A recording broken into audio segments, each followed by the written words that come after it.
Hopefully you can see us. Yes, it's really him.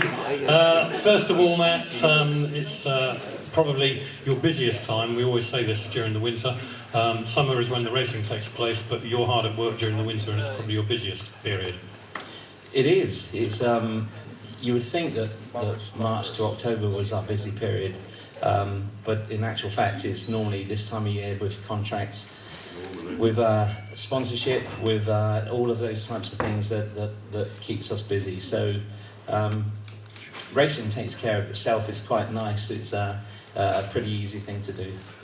And before we go on to the big news, I'm going to ask a couple of other quick questions.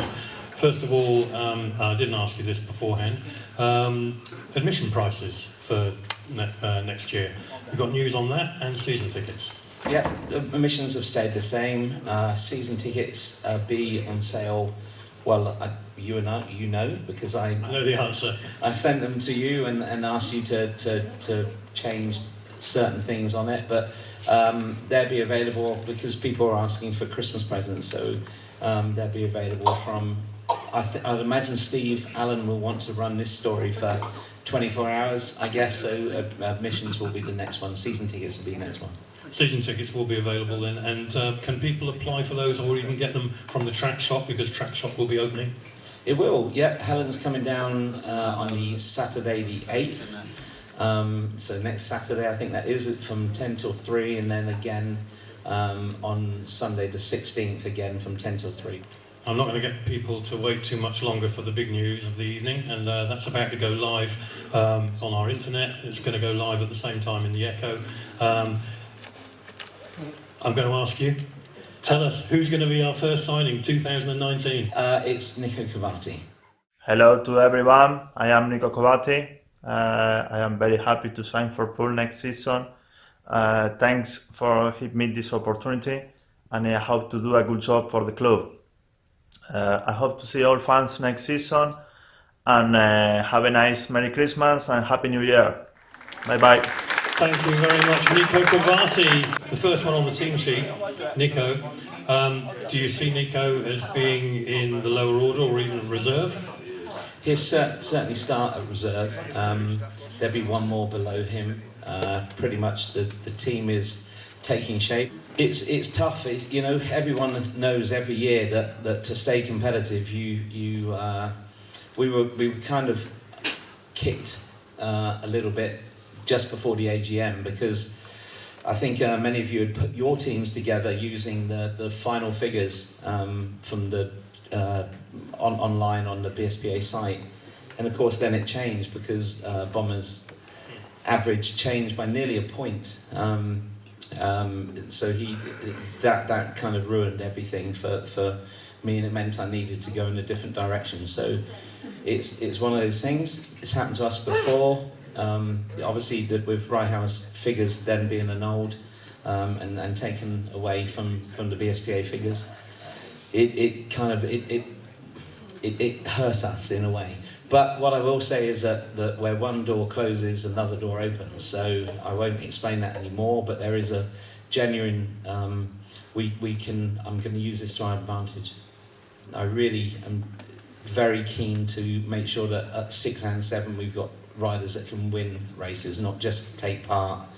And I'm looking at teams, other people. You guys don't know their signings yet. I do. I think we're going to be more than useful. Well, again, I mean, last year proved that if you don't necessarily have to have the big hitter, the big number one, and really it is all about what's going on at the bottom end of the team. And if you've got second strings that can drop into the reserve, and the reserves can pop up, and then all of a sudden you've got strong reserves always coming through. And I guess that's the new way to build the team now.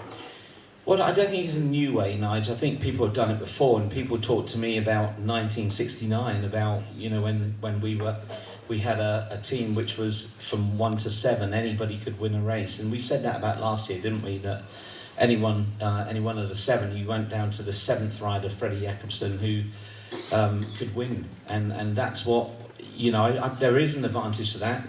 Give me another Darcy Ward, Chris Holder, Magic Janoski, and I would take it. Please believe me, that would be, of course, the first, you know, but there's only a couple of those guys in the league now. Jason Doyle, of course, gone to Swindon. Robert Lambert, who would clearly go to Kings Lynn. Beyond that, I don't think there's anybody that's actually, really head and shoulders above anybody. So then you need to make sure that you can occasionally beat them, but you're the bottom end of the team and the middle end of the team are beating their oppos. So that's how I build a team. Right or wrong, it's done us okay in the past. We've in the 20 years we've been here, we've won 25 trophies. The closest to us is Coventry on 11, and then Swindon and Wolverhampton on 6. So we're not bad at doing it. It's got to be impressive, hasn't it? What about a round of applause for that alone? We spoke when we were reviewing the gala dinner video, which was our last event, and we announced then that there are 2 new promoters still in the pipeline, and it's not to be confused with new owners. And I'd like again for you to clear that up in person, because I did my best to do that, and I think people have got the idea now. You're here, you are not leaving the club, you've made that pledge, but there are 2 promoters in the pipeline which may be announced shortly. I've never hidden anything from the club, and I've tried to keep you all informed as best as I can that every good thing comes to an end, and I never dreamt that I would be here for, I said 5 years, I then said 10, and it's become 20. You're sick of me, and many people are sick of me, but please believe me, I thank some of you for saying that, but many of you would not say the same thing. The truth is that we are looking at other things now. We've decided to do something else in our lives, and it does mean that the club needs a new owner. And I'm not I'm shirking from that fact that there'll be 2 new promoters coming on board. They are both good guys, and they are both going to give their all to this club. They understand the importance of the club, and it's.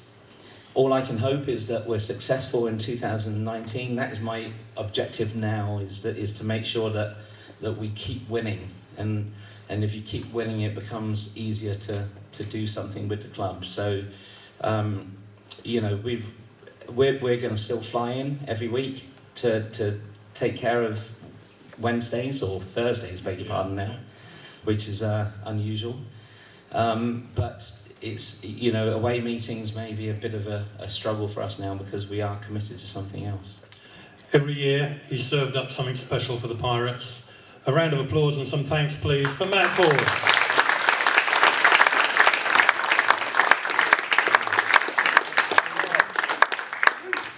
Just happy Christmas, everybody.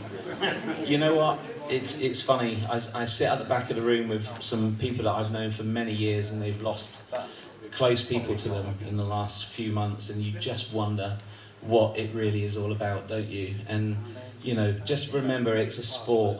Just enjoy it for being a sport. Don't get too involved. I'd sit here with some old heroes of mine, Smithy, over there. Great to see him here, and great to see Mike Vernon here for everybody else as well. I don't know if there's anyone else, I haven't seen them. But just enjoy it for what it is. It's a great sport, so enjoy it. Nice words. Thanks, Matt.